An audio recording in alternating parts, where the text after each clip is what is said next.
कार्येषु त्रयस्त्री भुवनेश्वरा।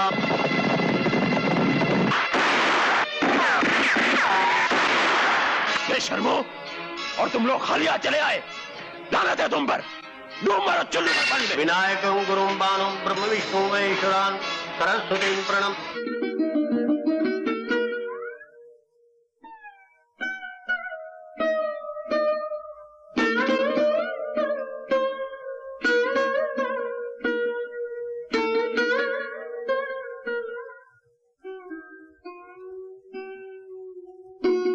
महीने बीत गए, उनका कुछ पता नहीं। मैं माँ बनने वाली हूँ।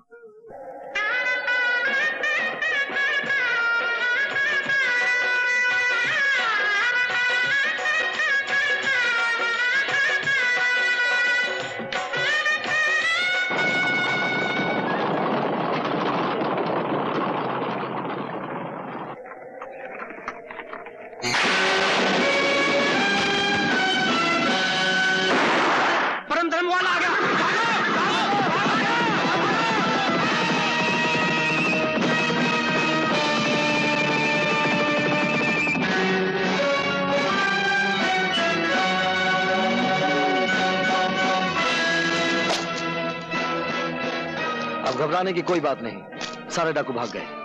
आप सफर जारी रखिए।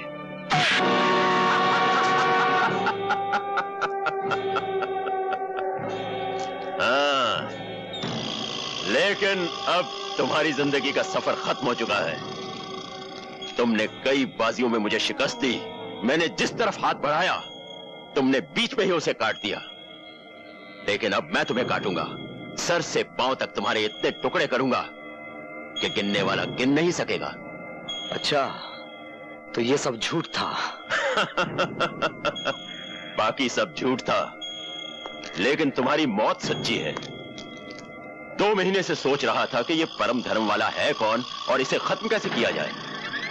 लेकिन बाद में समझ में आया कि एक झूठी बारात बनाई जाए जिसमें घोड़े पर बैठा हो दूल्हे की जगह यमराज और डोली में हो खूबसूरत सी तुम्हारी मौत।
विजय की अचानक और बेवक्त मौत ने सावित्री की जिंदगी को वीरानियों से भर दिया। ठाकुर साहब के अरमानों पर बिजली टूट पड़ी जब उन्हें यह पता चला कि उनकी बेटी बिन ब्याही मां बनने वाली है, जिसे दुनिया वाले पाप समझेंगे और सावित्री एक शूरवीर की निशानी। अपनी इकलौती बेटी का जीवन बचाने के लिए ठाकुर साहब ने एक झूठ का सहारा दिया और सावित्री से कहा कि उसने विजय के बच्चे को जन्म तो दिया, लेकिन बच्चा मरा हुआ था। ठाकुर साहब ने सावित्री को समझाया कि औरत को जिंदगी में 3 सहारों की जरूरत होती है, बचपन में पिता की, जवानी में पति की और फिर पुत्र की। ठाकुर साहब की इस जिद के सामने सावित्री की एक न चली और सावित्री ने अपने अतीत की आहुति अग्नि के इन 7 फेरों में दे दी। पिता ने विदाई के समय सावित्री को समझाया कि शादी के बाद उसका सब कुछ उसका पति और उसका घर है। इधर सावित्री ने ठाकुर प्रेम सिंह के पुत्र को जन्म दिया। बेजुबान फरिश्ता बहादुर अपने मालिक विजय को नहीं भूल पाया और उसकी निशानी रवि पर अपनी वफादारी न्यौछावर करने लगा। डॉक्टर साहब ने उस बच्चे को अपने बच्चे की तरह पालने का वादा किया।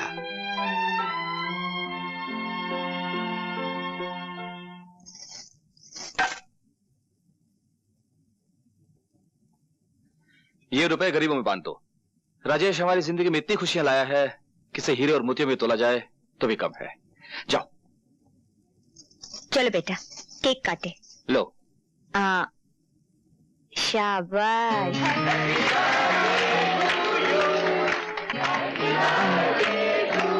ये लो।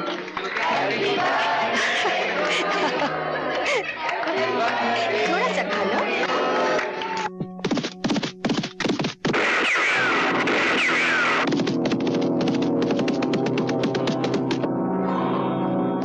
खबरदार, कोई अपनी जगह से हिलना नहीं। सब जेवरात और पैसे निकालकर इस मेज पर रख दो, वरना जिस बच्चे का जन्मदिन मनाया जा रहा है, ये आज उसका आखिरी जन्मदिन होगा। नहीं। चलो।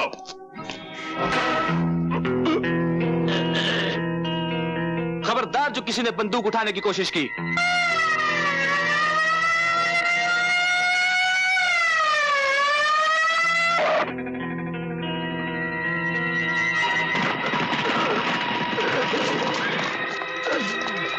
इंस्पेक्टर, गिरफ्तार कर लो इसे। ठाकुर, मैं तुम्हें नहीं छोड़ूंगा।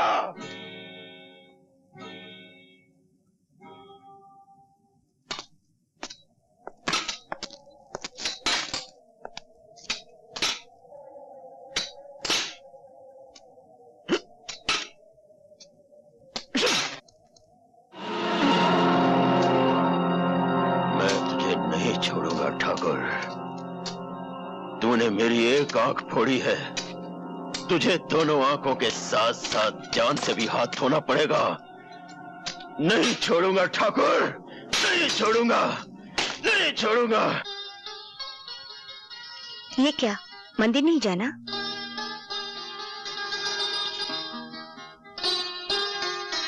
ऐसे क्या देख रहे हैं? सावित्री, हमारी शादी को 20 साल हो गए हैं, लेकिन आज के दिन तुम मुझे मंदिर ले जाना कभी नहीं भूलती।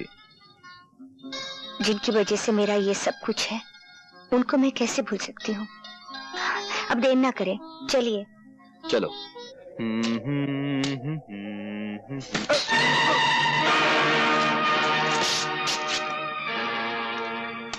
आज तुमने टांग अड़ाई है 144, फिर ना रोना कभी, नहीं तो उसे काट कर तुम्हारी गर्दन के साथ बांध दूंगा।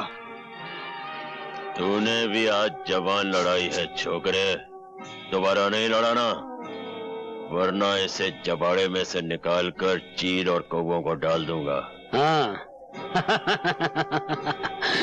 तुम जानते नहीं, मेरा नाम शक्ति सिंह है, और शक्ति सिंह जिस जेल में जाता है, वहां का जेलर या तो इस्तीफा दे देता है या किसी दूसरी जेल में तबादला करवा लेता है। हमारा रिकॉर्ड भी कुछ तुमसे बुरा नहीं है। हम भी जिस जेल में जाते हैं, जेलर की हुकूमत सिर्फ जेल के दफ्तर में होती है, जेल के अंदर हुकूमत शमशेरा की चलती है। हर कैदी को हदायत है कि जब भी शमशेरा के सामने से गुजरे, पहले झुक के सलाम करे और फिर आगे बढ़े। और हमारे सर को शमशेरा ना ही झुकने की आदत है, ना ही सलाम करने की। तुम में इतनी ताकत है तो इसे झुका के दिखा दे। मैं इसे झुकाकर भी दिखा दूंगा और काट कर भी दिखा दूंगा।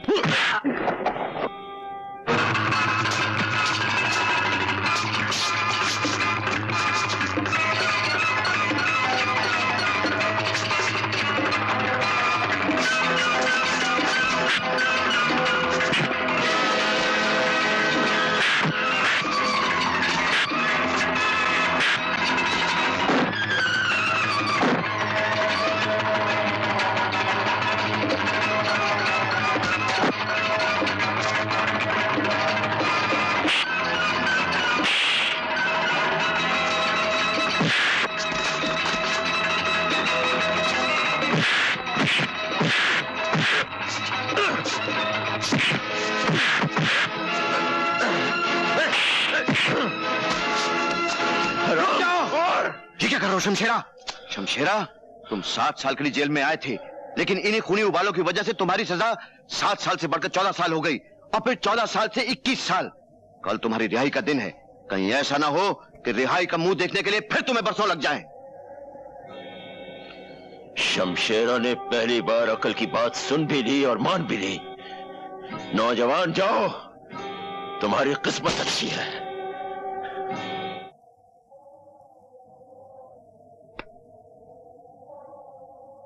छमिया, रुक जाओ।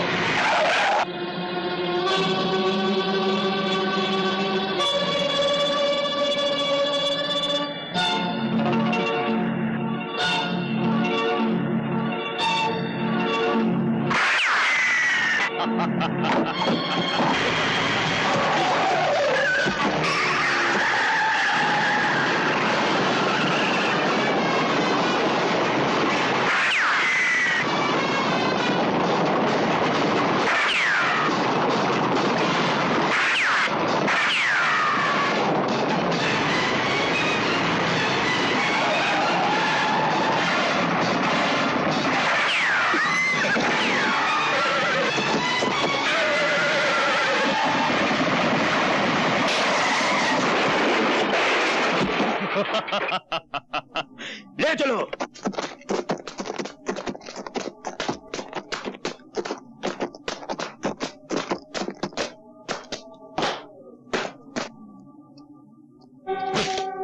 पहचाना मुझे?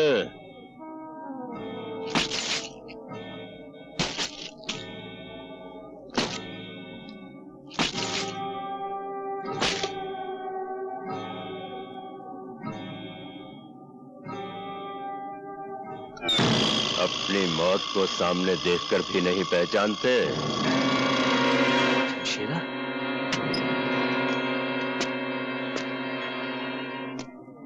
मैंने तुम्हारा दिया हुआ यह जख्म अपने सर आंखों पर रखा है।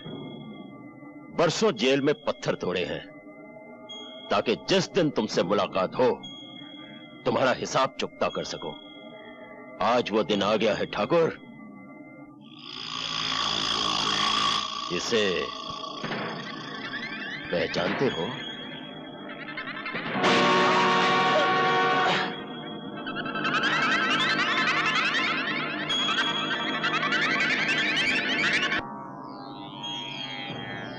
ये खड्डा मैंने तुम्हारे लिए ही खोद कर रखा है।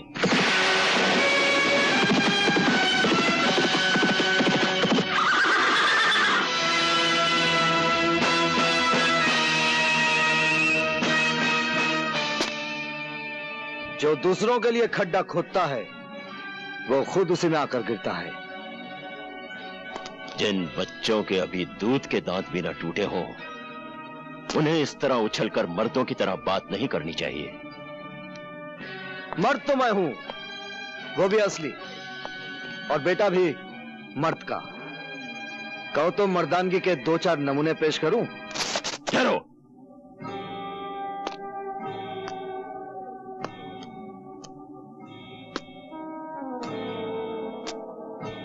लगता है कि तुम्हें पहले कहीं देखा है। हाँ, जरूर देखा होगा।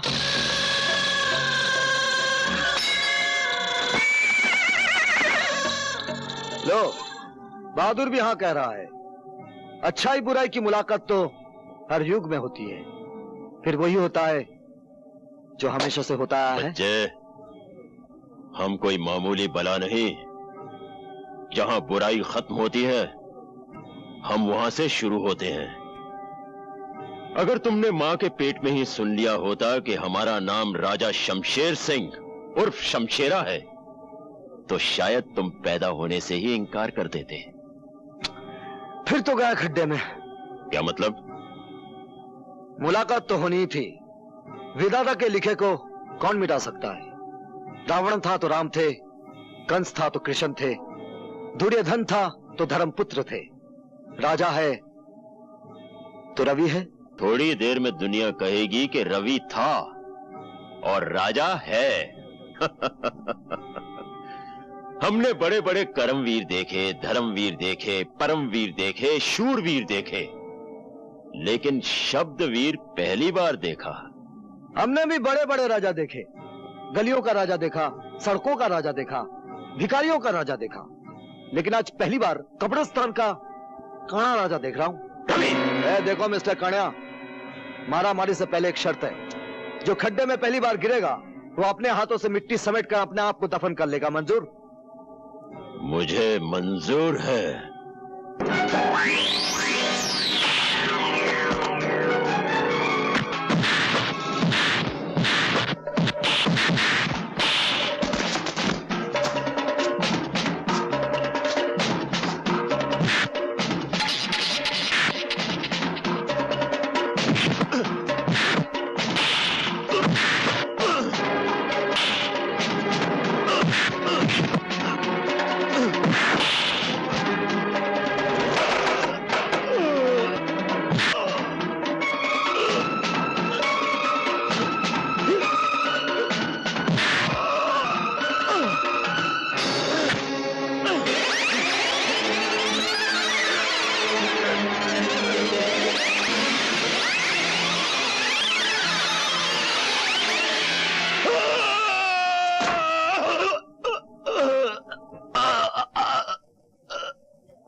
जो दूसरों के लिए खड्डा खोदता है वो खुद उसी में गिरता है। चल डाल मिट्टी। बेटा, इसे माफ कर दो। चल, आज तुझे माफ किया, ये तेरी पहली गलती थी। और एक बात सुन ले, अगर बुराई तेरा कर्म है तो अच्छाई मेरा परम धर्म है।